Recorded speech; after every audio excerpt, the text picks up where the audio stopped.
राजधानी देहरादून के थाना पटेल नगर क्षेत्र में ट्रिपल मर्डर केस के मामले में दून पुलिस ने किया खुलासा।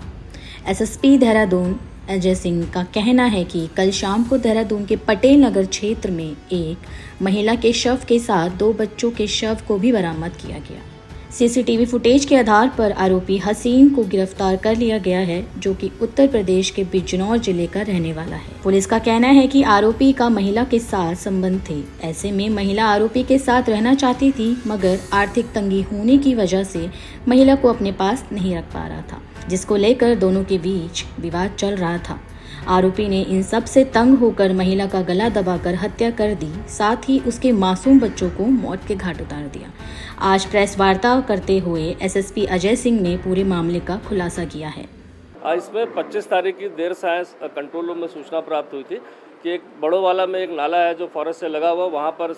कुछ स्मेल सी आ रही है फाउल सी। इस सूचना पर पुलिस टीम पहुंची थी और वहाँ पर जब सर्च किया तो देखा वहाँ पर 2 डेड बॉडी मिली थी और चूंकि देर साय का वक्त था, 2 डेड बॉडी को रिकवर करके मॉर्चरी भिजवा दिया गया था और घटनास्थल को सुरक्षित रखते हुए जो अगले दिन प्रातः वहाँ सर्च ऑपरेशन किया गया और फोरेंसिक की टीम और डॉग स्क्वाड को बुलाया गया। तो वहाँ पर एक बॉडी और महिला की रिकवर हुई थी जो कूड़े के अंदर दबा के रखी गई थी। काफ़ी सारा कूड़े का ढेर था वहाँ पर दबा के रखी गई थी और इसके बाद यह घटनास्थल के निरीक्षण और जो वहाँ से कपड़े और अन्य सामान जो बरामद हुआ था उससे स्पष्ट हो रहा था कि ये फैमिली एक ही फैमिली है और इसमें जो बच्चे हैं और जो मदर है वो कहीं ना कहीं एक ही परिवार से जुड़े हुए हैं और इनको कहीं ना कहीं हत्या करके या इस तरह करके डंप किया गया है। चूँकि घटना बहुत ही अति संवेदनशील थी, हर जगह इसमें हमने गुमशुदगी के लिए पूरे प्रयास किए कि कहीं गुमशुदगी पूरे हमारे जनपद में कहीं लिखी हो। इस तरह की आसपास के सर्वधी जनपदों में खासकर जो हमारे वेस्टर्न यूपी के सब जगह हमारी ज़्यादा टीम व्यक्तिगत रूप से भेजी गई, लेकिन कहीं भी कोई इस तरह की गुमशुदगी जो मैच कर रही हो, जिसमें गुमशुदगी काफ़ी थी, महिलाओं की थी, बच्चों की थी, लेकिन कोई ऐसा मैच नहीं हो रहा था जो इस उम्र से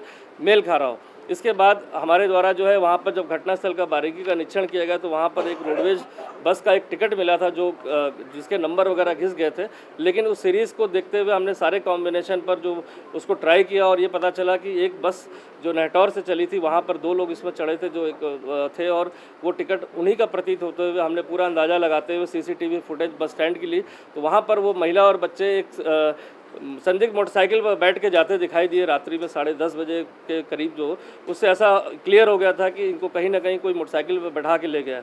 जो घटनास्थल था वहाँ पास ही में एक फैक्ट्री जहाँ पर 11-12 लोग काम करते हैं, जिनमें से एक व्यक्ति वहाँ पर पूछताछ में हमारी था जो नेहटौर बिजनौर का रहने वाला था। शक के आधार पर जब मोटरसाइकिल को मैच किया गया उसकी तो पता चला ये मोटरसाइकिल उसी तरह प्रतीत हुई फुटेज में और इसके बाद जब उसकी कॉल डिटेल और अन्य पूछताछ की गई तो उसके द्वारा इस समस्त घटनाक्रम को अपने द्वारा करना बताया और साथ ही ये भी बताया कि उसका मृतिका के साथ काफ़ी समय से संबंध था और उसका एक बच्चा भी अभी जो हुआ है रिसेंटली और साथ ही साथ मृतिका चूँकि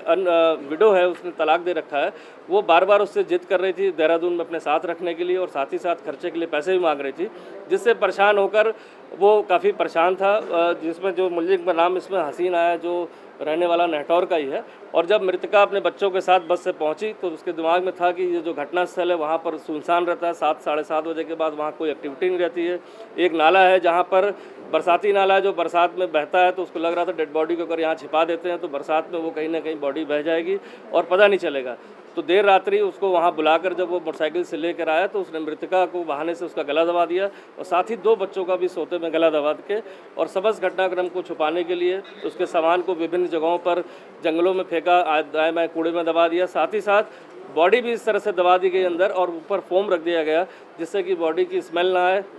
और बॉडी जल्दी गल जाए गर्मी के कारण और समस्त चीज़ों को करने के बाद वो अपने घर चला गया। आपको बता दें कि पुलिस के मुताबिक हत्या का मूल कारण आरोपी का शादीशुदा होते हुए भी नाजायज संबंध रखना था। इसी के साथ आरोपी को इस बात का डर भी सता रहा था कि अन्य महिला के साथ संबंध के बारे में उसके परिजनों को पता चल जाएगा। फुटेज आई थी उसमें कहीं कोई अन्य व्यक्ति नहीं दिखाई दिया। साथ ही साथ एक फुटेज हमें जो घटनास्थल है उसके काफ़ी पास में हमें मिली है दोनों तरफ, जिसका भी अवलोकन कर लीजिएगा, जिसमें ये अकेले मोटरसाइकिल से उन लोगों को बैठा के लाते हुए दिखाई दिया और बाद में करीब 1-1.25 घंटे बाद वो वहाँ से अकेले जाता दिखाई दिया। इस दौरान वहाँ पर कोई एक्टिविटी नहीं मिली। फिर भी इसमें कहीं कोई और सम्मिलित ना हो इसके लिए भी हमारी जो टीम ने विस्तृत पूछताछ कर ली है, समस्त CCTV को कब्जे में ले लिया है। डाउनलोड करें देवभूमि इनसाइडर।